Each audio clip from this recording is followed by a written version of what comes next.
All right, this is teaching the lunge and the split squat. I'm going to use dumbbells to demonstrate, but it's the same thing if you use a barbell, front grip, back grip, dumbbells, it doesn't matter. It's the same movement pattern, a few key things here. So we'll start with the lunge. By lunge, I mean I'm loaded on one front foot, I'm going to step back, and then back to that front foot. Back, and to that back foot, right? So that would be a reverse lunge. For the most part, we're going to do those. A forward lunge is going to be harder to load, and it's not as good of a major movement to drive, load, and keep control over it as a reverse lunge. So reverse lunges are going to be a main movement. I really don't use front-loaded lunges much because of that control. You get more out of a reverse lunge. You may do walking lunges, those are good, but the concepts are pretty much the same. So a few key things. With a lunge, I want to keep my weight on that front foot. So notice, if I have my weight, imagine my shoelaces in my shoe here. I'm not on my toe, I'm not on my heel. My center of gravity is going to be over my shoelaces the entire time, right? That's going to keep my front foot loaded, and it's not going to beat up my hip too much. So I'm going to take a big step back. Notice, even with my foot off the ground, I'm still loaded on that front foot, control down.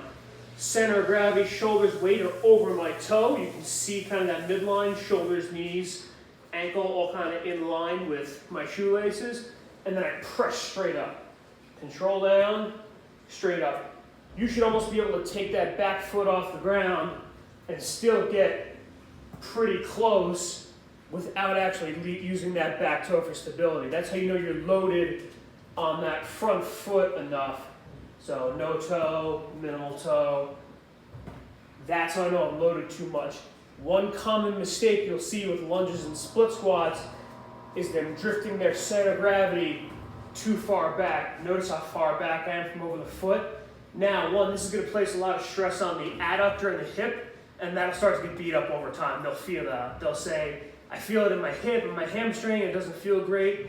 Or from here, there's really only two options you can have. One, rock back to where you're supposed to be and push, or they try to push from here and it ends up looking like this uncoordinated, almost like hamstring groin exercise. Not good. One, it doesn't feel good on your inner hip, on your hamstring, but also you can't really move any weight there. You have no control over it. So make sure your center of gravity stays over that front foot, and then back up. You can go one at a time, or you can alternate. I don't care. Personally, I like to alternate, so each leg gets tired at the same rate. If you do all of one, and then you have to switch to the other, that kind of stinks, because this leg's tired, now you're half tired, now you have to do it again. It's a lot easier to do one at a time, or alternate, in my opinion, but it doesn't really matter. Split squat is going to be the same thing, right? Or similar.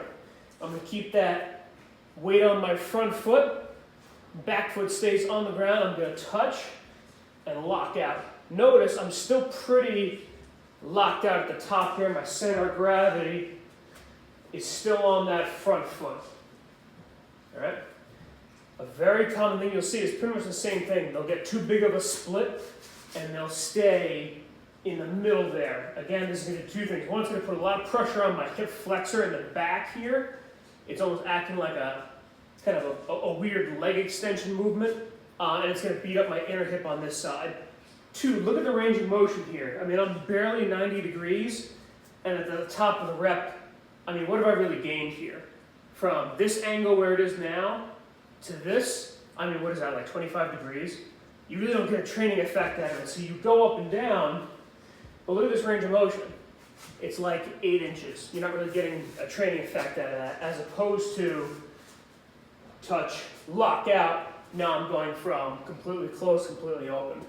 So a common one you'll see with split squats is too far back.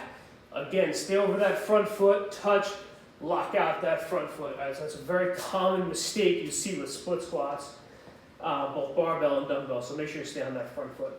All right? That is teaching the lunge and the split squat. It's the same with dumbbells or barbell, however you load it.